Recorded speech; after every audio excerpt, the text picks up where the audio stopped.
Tiniyak ni Mountain Province Governor Bonifacio Lacwasan Jr. ang agad na pagpapatupad ng forced evacuation sa gitna ng banta ng Bagyong Marce. Ang detalye sa balitang pambansa ni Donna Cawis Balio ng Radyo Pilipinas, Bontoc, Mountain Province.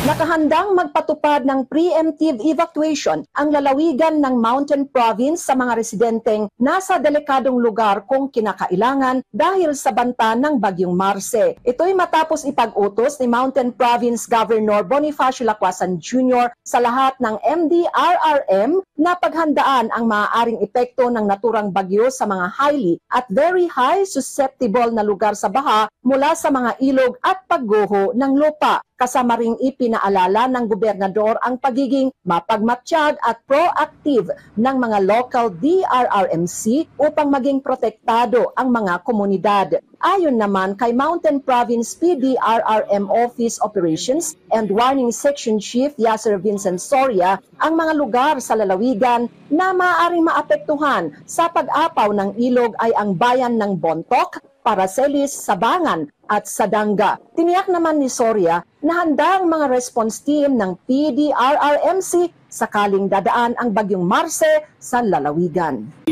Memorandum issued by Provincial Governor's Office, which is the force and preemptive evacuation. Yan po yung mga sa riverbanks, near the riverbanks. In close coordination with the council members, especially mga response clusters natin. Sa mga 10 bayan ng Mountain Province, 7 ang mayroon ng evacuation centers, habang sa mga lugar na walang evacuation center, maaaring lumikas ang mga residente sa mga paaralan. Tiniyak naman ng PDRRMO na may mga nakahanda ng tulong para sa mga maapektuhan ng Bagyong Marce. Mula sa Radyo Pilipinas, Bontoc, Mountain Province, Donna Cawis Balio para sa Balitang Pambansa.